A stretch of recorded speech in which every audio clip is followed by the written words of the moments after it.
All right, let's dive in. We've all heard the man versus machine debate, right? Well, today we're taking that classic showdown to a really fascinating place, the world of qualitative research. We're asking, what happens when you introduce powerful AI into the very human process of understanding, well, other humans? Now, to really wrap our heads around this, we have to start with this quote. See, in a lot of science, subjectivity is kind of like a dirty word, right? It's something you're supposed to stamp out. But in qualitative research, it's the complete opposite. A researcher's mind, their intuition, their unique perspective, that's not a bug. It's the most powerful feature in the whole system. It's literally the main instrument for making sense of it all. Okay, so let's make sure we're all on the same page. What is qualitative research anyway? Well, it's all about getting to the why. Forget crunching numbers. This is about diving headfirst into real human stuff, interviews, observations, you name it, to understand the messy, complicated, and often beautiful reasons people do what they do. It's all about context and meaning. And that leads us right into the traditional way of doing things, which is, well, it's really an art form. It's not a race. The whole point is to be slow, to be thoughtful, because that's how the real insights bubble up to the surface. And I really want to stress this. The process is slow on purpose. Researchers will just live with their data for a while. They'll read the same interview transcript over and over. They learn to just sit with the confusion, with the parts that don't make sense, because that's where the magic happens. That's how you notice the tiny things, a slight pause in someone's voice, a weird contradiction in their story. That's the stuff that leads to those big aha moments. And then, bam, AI crashes the party. And it's promising the exact opposite of everything we just talked about. Forget slow and thoughtful. We're talking about lightning speed and massive, massive scale. It's a total game changer. So here you have it, the core conflict right here on the screen. It's a total clash of paces, a clash of cultures, really. You've got the human approach, slow, deep, circling back again and again, and then you have the AI approach. Boom, boom, boom, fast, scalable, and all about spotting patterns in a flash. You can just feel the tension between these two worlds, can't you? So, it's no surprise that a lot of researchers are skeptical. And look, this isn't just a case of them being afraid of new tech. It's much deeper than that. They're raising some really valid, principled concerns. They're basically defending the very soul of their work, They're worried about quality and integrity. And these worries kind of fall into a few big buckets. There's the fear that you'll lose that deep interpretive skill, that you'll lose that intimate connection you have with the data. Then there's the whole black box problem, which we'll get to in a sec. They're also worried about findings being yanked out of context. And then there's a really deep one, epistemological incompatibility. Fancy words, but it basically means, does the AI's way of knowing something even match up with the human way? And of course, there are huge ethical landmines everywhere.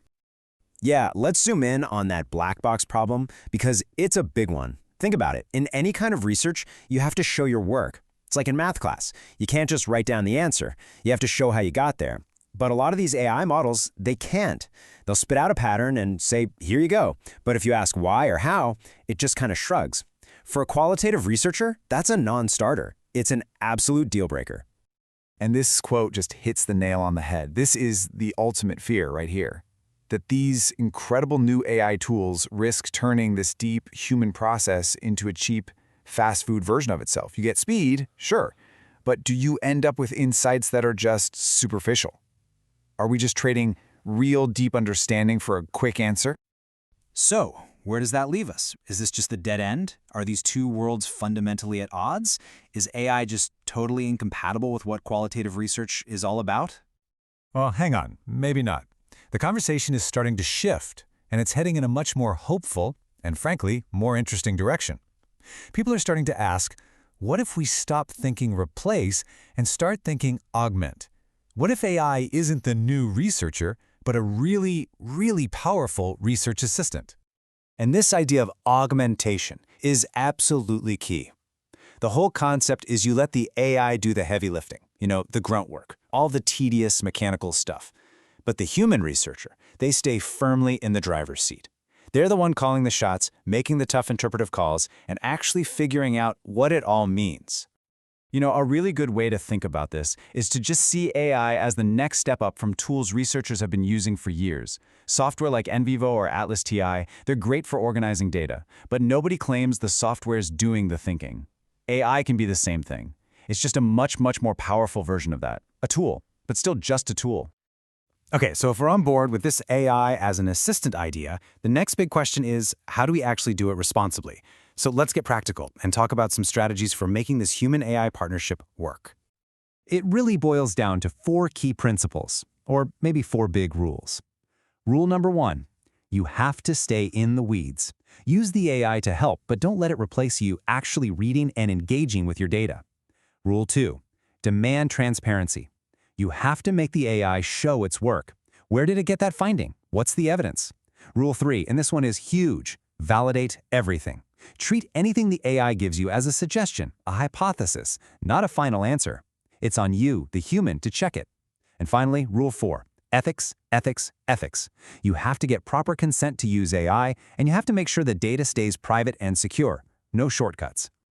And this table gives you a really clear picture of how you can divide up the work. Look at the AI's column. It's perfect for that initial sorting, spotting really big, broad patterns, and even flagging interesting quotes you might have missed. It's a powerhouse for that stuff. But then look at the researcher's column. This is the stuff that requires a human brain.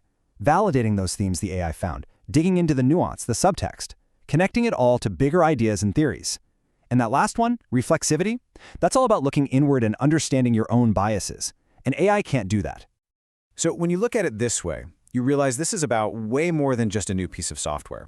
This kind of partnership between a human mind and an AI, it could actually change the way we do research entirely. Maybe even change what we think knowing something really means. So if there's one thing to take away from all of this, it's this. AI can be an absolutely amazing partner in analysis, a tool that can help us find things we never would have seen on our own. But, and this is a big but, it's not a replacement.